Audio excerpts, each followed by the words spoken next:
18 তারিখ রাতে আমি ইস্তাম্বুলে হোটেলে ফিরে ছবি দেখলাম ফেসবুকে ছায়ানটের ভাঙচুরের একটা ছবিতে চোখ আটকায় গেল। ওয়াহিদুল হকের ছবিতে ধারালো কিছুতে আঘাত করিয়া মাটিতে ফেলে দেওয়া হয়েছে। এই মানুষটার স্নেহ প্রশ্রয়ে আমি বড় হয়েছি।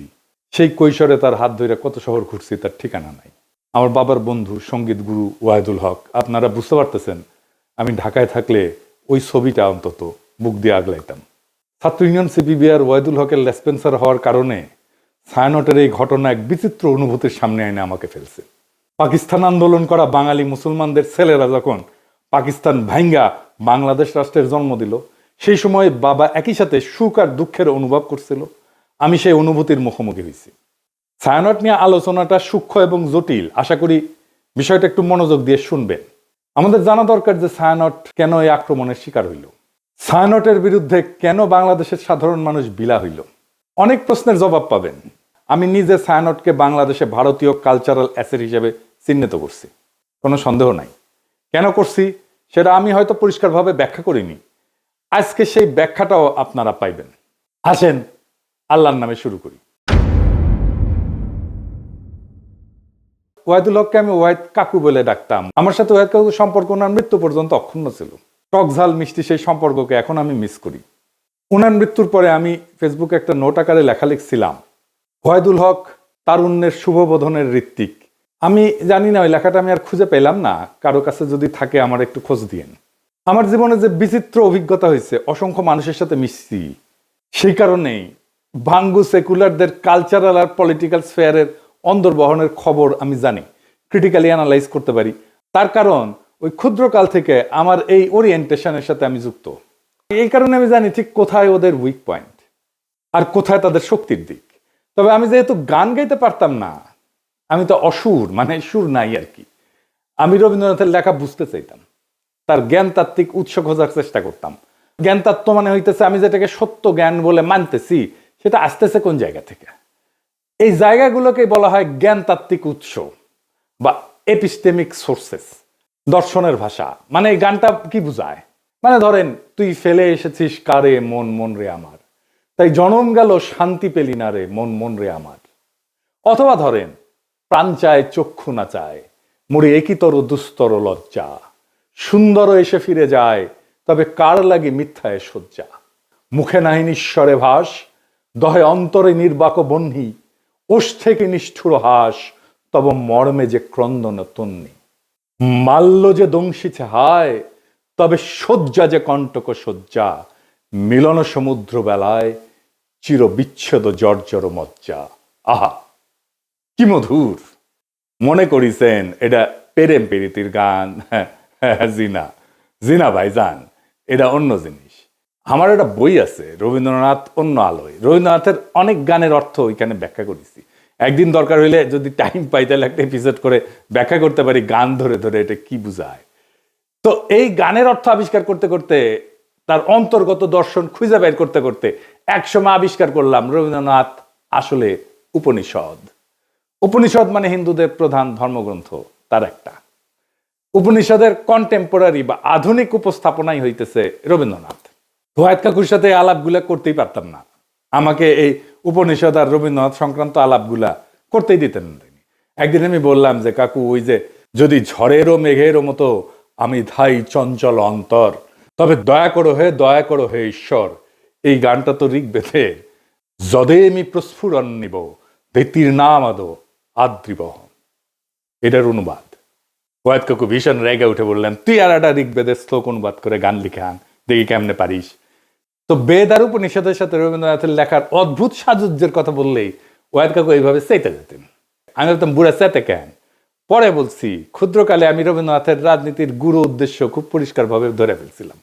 উপনিষদ ঋগ্বেদ পড়তে বাধা নেই, অবশ্যই বাধা নেই, নিশ্চয়ই জ্ঞান অর্জনের জন্য ধর্মগ্রন্থ পড়া উচিত, আলোচনা করা উচিত। আমি সবাইকে উৎসাহ দিই পড়তে সব ধর্মগ্রন্থই, কিন্তু সেটাকে রবীন্দ্রনাথের মুড়ায় পরিবেশনের উদ্দেশ্যটা কি?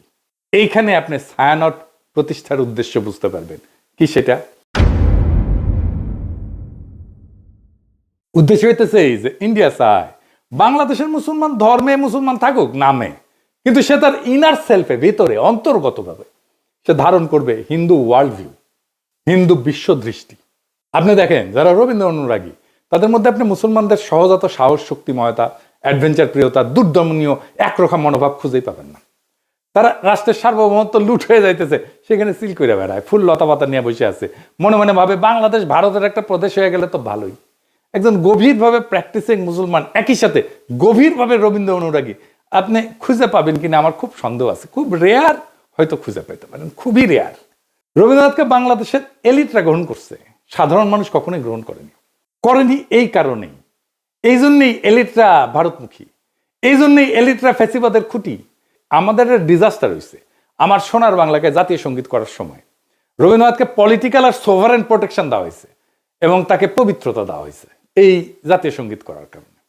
দ্বিতীয় কারণ হইতেছে আমাদের রাজনৈতিক জনগোষ্ঠী হিসেবে এটা ক্রিস্টালাইজ হওয়াটাকে বাধা দেয় রবীন্দ্রনাথ। কিভাবে? রবীন্দ্রনাথ বাংলাদেশের যেটা ডমিনেন্ট মুসলিম কালচার, এটাকে পলিটিক্যাল ক্রিস্টালাইজেশনের পথে বাধা হইয়া দাঁড়ায়। আমি একটা উদাহরণ দিই, খুব বাস্তব উদাহরণ। সারা দুনিয়ায় আপনি ইন্ডিয়ানরা দেখছেন না, যারা বাইরে থাকেন তারা দেখছেন ইন্ডিয়ানদেরকে। তাদের নানা পার্টি আছে, নানা দল আছে, কংগ্রেস আছে, সিপিএম আছে, বিজেপি আছে, এটা সেটা আছে, মেলা দল আছে, কিন্তু রাজনৈতিক মত পার্থক্য আছে। কিন্তু তা সত্ত্বেও ভারতের প্রশ্নে একটা রাষ্ট্র প্রশ্নে প্রবল হিন্দুত্ববাদ চলতেছে ভারতের। তারপরেও দেখেন মোদি ভারতীয় কমিউনিস্টদের সাথে ব্যক্তিগত সময় কাটায়, হাসি ঠাট্টা করে। আমরা পারি না কেন? আমরা কেন বিভক্ত? আমরা কেন রাজনৈতিক মত পার্থক্য সত্ত্বেও রাষ্ট্র স্বার্থে এক হইতে পারি না? আমাদের রাষ্ট্র প্রশ্নে একটা হইতে রবীন্দ্রনাথ বাধা দেয়। রবীন্দ্রনাথ যে ওয়ার্ল্ড ভিউ, সেখানে মুসলমান থাকতে পারে না, থাকা সম্ভব না, রবীন্দ্রনাথের লেখালেখির মধ্যে নাই। তাই রবীন্দ্রনাথ প্রভাবিত আমাদের কল্পিত রাজনৈতিক জনগোষ্ঠীর মধ্যে দাড়ি টুপি পরা সাধারণ মুসলমান জায়গা করে নিতে পারে না। অবচেতনে আমাদের এলিটদের রবীন্দ্রনাথ ভাবতে শেখায় ওরা আমাদের মতো না, ওরা আদার। রবীন্দ্রনাথ ভারতে হিন্দু ধর্মকে ভালোবাসতে শেখায়, রবীন্দ্রনাথ বাংলাদেশে মুসলমানদের আদার করে ঘৃণা করতে শেখায়। আপনি একই সাথে উপনিষদ আর কোরআনের গ্লোবাল ভিউকে এক করতে পারবেন না। আপনি কোএক্সিস্ট করতে পারবেন, সহাবস্থান করাইতে পারবেন, কিন্তু এক করতে পারবেন না, এটা অসম্ভব। কিন্তু ইন্ডিয়ানরা চায় এক করে দিতে, এই প্রগতিশীলরা চায় এক করে দিতে, এই ছায়ানট চায় এক করে দিতে। বাংলাদেশে যে রবীন্দ্রনাথ প্রজেক্ট, এটা সঙ্গোপনে হিন্দু ধর্মের ওয়ার্ল্ড ভিউ ঢুকায় দেওয়ার প্রজেক্ট। বাংলাদেশের মুসলমানদের মধ্যে হিন্দু ওয়ার্ল্ড ভিউ আর হিন্দুদের মধ্যে মুসলমান ওয়ার্ল্ড ভিউ ঢুকাই দিলে সমস্যার সমাধান হবে না তো। হিন্দুকে আধা মুসলমান আর মুসলমানদেরকে আধা হিন্দু বানাইলে সমস্যা মিটবে না, সমস্যা বাড়বে। হিন্দুকে হিন্দুই রাখতে হবে, মুসলমানকে মুসলমানই রাখতে হবে। দুই ধর্ম কোএক্সিস্ট করবে, একসাথে থাকবে।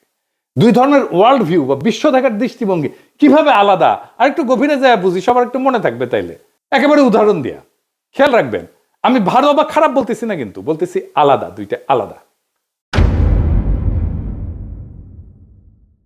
ধরেন প্রশ্নটা হইতেছে যে দুনিয়াটা কি আসলে, দুনিয়াটাকে এক না বহু? এডিটর সাহেব এটা উপরে লেখেন, দুনিয়াটা এক না বহু।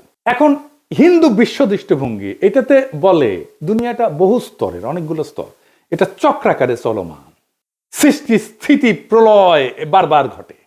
সময় ঘড়ির মতো না, সময় ঘড়ির মতো সরল রেখায় যায় না, বরং চাকার মতো। মানে হিন্দু ধর্মে কিন্তু মৃত্যুর পরে আবার জন্ম আছে, জন্মান্তর আছে, আবার জন্ম নেয়, এটি স্বাভাবিক চক্র।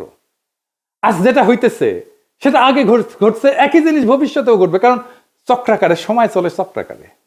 তার মানে পৃথিবী বহুবার সৃষ্টি হয়েছে, বহুবার ধ্বংস হয়েছে, আবারও ধ্বংস হবে। আচ্ছা, এইবারে ইসলামী ওয়ার্ল্ড ভিউ, এখানে বিশ্ব একবারই সৃষ্টি, কিয়ামত একবারই হবে, সময় সোজা লাইনের মতো, সৃষ্টি, জীবন, বিচার, পরকাল, সিম্পল, সিরাতুল মুস্তাকিম। ইতিহাসের একটা শুরু আছে এবং শেষ আছে। এইবার আসেন মানুষ প্রসঙ্গে। মানুষ আসলে কে? মানুষ কি সোল, আত্মাটাই মানুষ, নাকি দায়িত্বশীল ব্যক্তিটা মানুষ? এখানে হিন্দু ওয়ার্ল্ড ভিউ বলে, এদিকে লেখেন, মানুষ মূলত আত্মা, আত্মন বলে সংস্কৃতে। শরীর বদলায়, আত্মা থাকে। আত্মার লক্ষ্য হচ্ছে মুক্তি বা মোক্ষ। আমি এটা মুক্তিযুদ্ধ নিয়ে একটা আলাপটা করছিলাম। এই জগৎ থেকে বাইরে যাওয়ার সহজ উদাহরণ, কারণ এই চক্রের মধ্যে আপনি যখন ঢুকে গেছেন, এটা বাইরে হতে পারলে আপনার মোক্ষ ঘটে না। আপনি একটা পোশাক খুলে আর একটা পোশাক করলেন, পোশাক বদলাইলেন, কিন্তু আপনি বদলাইলেন না তো, তাই না? এই আত্মাই আসলে শরীর বদলায়। আমার মধ্যে যে আত্মা আছে হিন্দু ধর্ম অনুযায়ী, এই আত্মা অনেক দিন থেকে চলে আসতেছে, আমার শরীরে আছে। এখন আমার শরীরটা মরে যাবে, কিন্তু আত্মা বেঁচে থাকবে।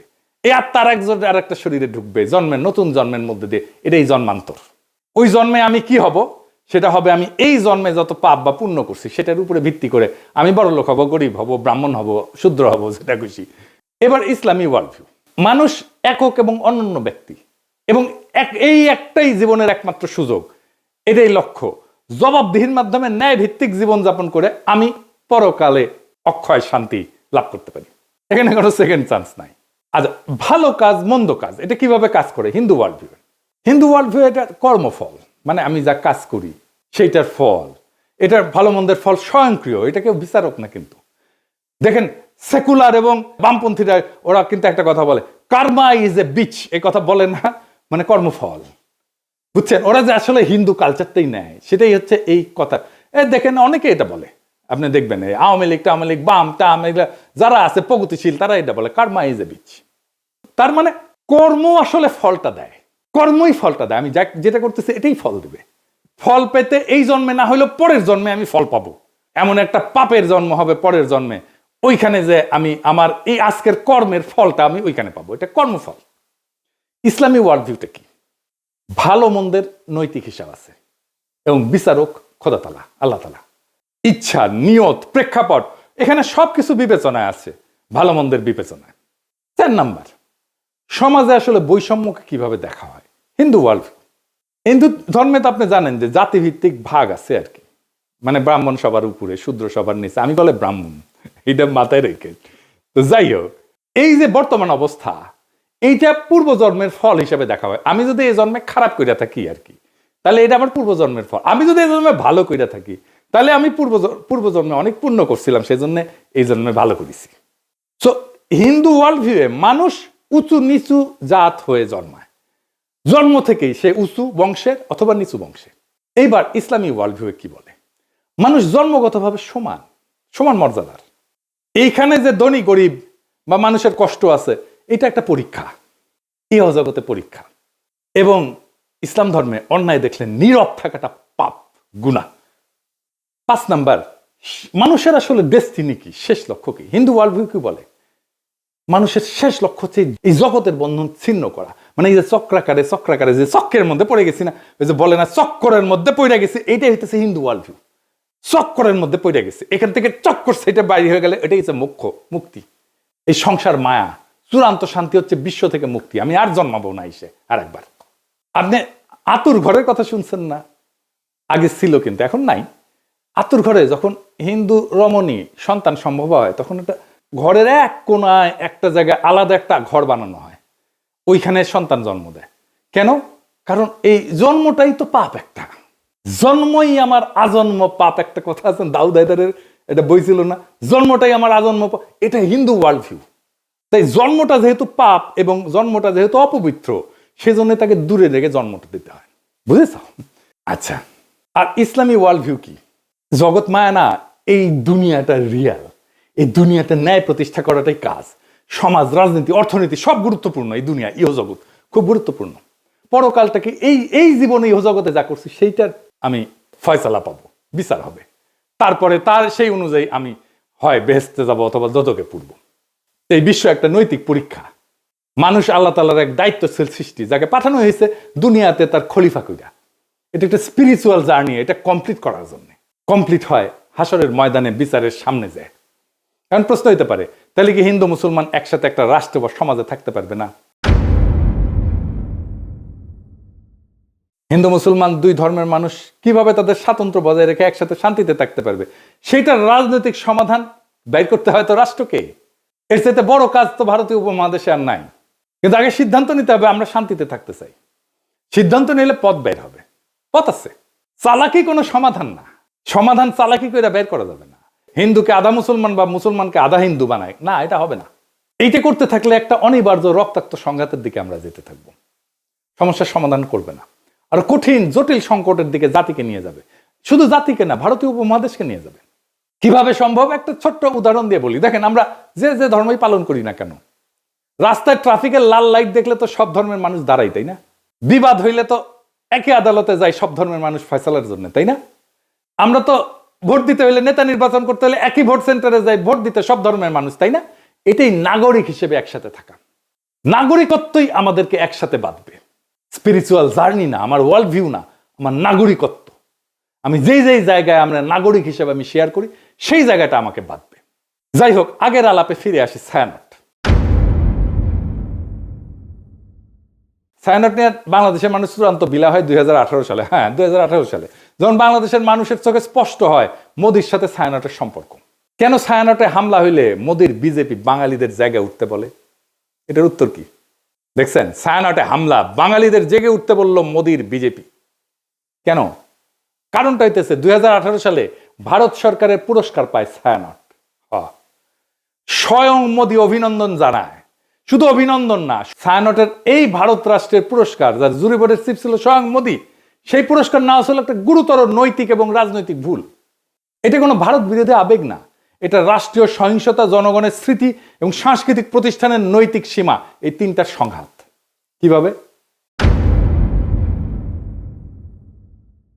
রাষ্ট্রীয় পুরস্কার কিন্তু কখনো নিরপেক্ষ না। রাষ্ট্রীয় পুরস্কার মানে এই প্রতিষ্ঠান আমাদের রাষ্ট্রের নৈতিক এবং সাংস্কৃতিক বয়ানের অংশ। এটা কোনো ব্যক্তিগত শিল্পীর সম্মান না, এটা রাষ্ট্রীয় বৈধতার অংশীদারিত্ব। পৃথিবীর বহু মানুষের কাছে মোদি গুজরাটের কসাই নামে পরিচিত। এটা রাজনৈতিক গালি না, এটা একটা নৈতিক অভিযোগের একটা প্রতীকী নাম। বাংলাদেশে মোদি অসম্ভব ঘৃণার পাত্র। বাংলাদেশে মোদি বিরোধিতা কোনো বিমূর্ত বিষয় না, বাস্তব ঘটনা। 2021 সালে মোদি বাংলাদেশে সফরের বিরুদ্ধে ব্যাপক গণপ্রতিরোধ হয়, পুলিশের গুলিতে সংঘর্ষে বহু মানুষ মারা যায়, শহীদ হয়। সাধারণ মানুষ এটা প্রতিরোধ করছে। কেউ এটা অস্বীকার করলে সে ইতিহাস অস্বীকার করতেছে। এখন প্রশ্ন হইতেছে, যে ব্যক্তির আগমনের বিরুদ্ধে বাংলাদেশের মানুষ জীবন দেয়, তার নেতৃত্বাধীন জুরি বোর্ডের মনোনয়নের পুরস্কার নেয় একটা রাষ্ট্রের কাছ থেকে, ছায়ানট এটা কিভাবে সংস্কৃতি বলে চালায়? আর সেই রাষ্ট্রের কাছ থেকে, যেই রাষ্ট্রের বর্তমান সরকার মুসলিম নিধন, নাগরিক বঞ্চনাকে স্বাভাবিক করে তুলছে, কাশ্মীর থেকে দিল্লি সব জায়গায় এটা প্রমাণ আছে। এই দুই অবস্থান। এখন ছায়ানট তো বলতে পারেন আমরা রাজনীতি করি না, এ দাবি আর টেকে না। এই যুক্তিটা সবচেয়ে বড় ভণ্ডামি। কারণ রাষ্ট্রীয় পুরস্কার গ্রহণ করে একটা রাজনৈতিক কাজ। রাজনৈতিক ক্ষমতার কাছ থেকে সম্মান নিলে আপনি রাজনীতির ভেতরে ঢুকে পড়েন। রাজনীতি করি না বলার তখন সুযোগ থাকে না। রাজনীতি করি না বলার সুযোগ একদম শেষ হয়ে যায়। রাজনীতি না করলে ওই পুরস্কারটা প্রত্যাখ্যান করতে হয়, গ্রহণ করলে রাজনীতির দায় নিতে হয়। তো মোদি কেন ছায়ানটকে বন্ধু মনে করে বুঝতে পারতেছেন তো? এটা তো কোনো কাকতাল না। এই প্রশ্নটা সবচেয়ে ভয়ঙ্কর। মোদি ছায়ানটকে বন্ধু মনে করে কারণ ছায়ানট ভারতীয় সাংস্কৃতিক হেজিমনিকে বাংলাদেশে ফেরি করে। তারা সফট হিন্দুত্ববাদকে রবীন্দ্রনাথের মোড়কে উপস্থাপন করে বাংলাদেশে ফেরি করে। ছায়ানট তার একটা নিরাপদ সাংস্কৃতিক প্ল্যাটফর্ম হয়ে উঠছে, যাকে ভারত রাষ্ট্র তার মতাদর্শিক সফট পাওয়ার হিসাবে ব্যবহার করতে পারে, স্বীকৃতি দেয়। এইটাই তো বাংলাদেশের মানুষ দেখছে। তো ছায়ানট কি করতে পারত? পুরস্কার প্রত্যাখ্যান করতে পারত। ইতিহাসে অসংখ্য উদাহরণ আছে যেখানে পুরস্কার গ্রহণ না করাই নৈতিক অবস্থান হয়ে ওঠে, প্রত্যাখ্যানই প্রতিষ্ঠানকে সম্মানিত করে। ছায়ানট যদি বলতো বাংলাদেশের জনগণের স্মৃতি এবং রক্তের ইতিহাসের কারণে আমরা এই রাষ্ট্রীয় পুরস্কার গ্রহণ করতেছি না, সেটাই হইতো সবচেয়ে শক্তিশালী সাংস্কৃতিক বক্তব্য, সবচেয়ে বড় নৈতিক শিক্ষা, সবচেয়ে বড় আন্তর্জাতিকভাবে সম্মানজনক অবস্থান এবং দেশের মানুষের ভালোবাসা পাওয়ার রাস্তা। আপনি বাংলাদেশে কাজ করেন, মোদি কেন আপনাদের বাহবা দেয়? কেন দেয়? এই প্রশ্নের জবাব দিতে হবে না? বাংলাদেশের মানুষের সাথে আপনার কন্ট্রাক্টটা কি? সোশ্যাল কন্ট্রাক্ট কি? আপনি সমাজের রাষ্ট্রে কি অবদান রাখছেন, একটা প্রতিষ্ঠান করছেন? বাংলাদেশের সাথে আপনার কন্ট্রাক্টটা কি? বাঙ্গু সুশীলদের সফট হিন্দুত্ববাদের দীক্ষা দিচ্ছেন, আর যে রাষ্ট্রেরা মানুষের মৃত্যুর স্মৃতিতে বাংলাদেশে ঘৃণার প্রতীক, তার হাত থেকে সম্মান নিচ্ছেন। লজ্জা লাগে না? সমাজ তো হঠাৎ করে পাগল হয়ে যায়নি, মানুষ হঠাৎ করে সংস্কৃতি বিরোধী হয়ে ওঠেনি। এটা জমে থাকা একটা দীর্ঘ বিচ্ছেদের বহিঃপ্রকাশ। বাংলাদেশের মানুষ এমন ছায়ানট চায় যে তার দুঃখে কাঁদে, তার স্বপ্নে সহযাত্রী হয়, তার কল্পনার ভাষা হয়ে ওঠে। বাংলাদেশের মানুষ এমন ছায়ানট চায় যে মোদির অখণ্ড ভারতের কল্পনাকে রবীন্দ্রনাথের সুরে ঢেকে দেয় না, বরং সুরে ফেলে দেয়। যদি ছায়ানট নিজেকে সেইভাবে পুনর্গঠন করতে পারে, জনগণের স্মৃতি, ক্ষত আর আকাঙ্ক্ষার পাশে দাঁড়াইতে পারে, তাইলে ছায়ানট আবার উঠে দাঁড়াবে। আর যদি তা না পারে, যতই মানববন্ধন করেন, গান আর প্রতিবাদ করেন, ইতিহাস তাকে ভাঙবে না, মানুষই তাকে ছেড়ে যাবে। আপনি ছাত্রই পাবেন না, কেউ আর গান শিখতে আসবে না, কেউ আর সেখানে নিজের স্বপ্ন খুঁজবে না, কেউ নিজের কল্পনার সাথে ছায়ানটকে জুড়বে না। আপনার কালচারাল লেজিটিমেসি কোলাপস করতেছে। কারণ সংস্কৃতি টিকে থাকে মানুষের ভালোবাসায়, মানুষের মধ্যে, গণমানুষের মধ্যে, রাষ্ট্রের বাহবায় না। আপনারা তো জনগণকে হারায় ফেলছেন, ভারতকে পাইছেন, জনগণকে হারায় ফেলছেন। যে সংস্কৃতি জনগণকে হারায়, সে শেষ পর্যন্ত কালের অন্ধকারে হারায় যায়। এটাই ইতিহাসের সত্য। এই সত্যই শিখাইছে আমাদের জুলাই বিপ্লব। ইনকিলাব জিন্দাবাদ।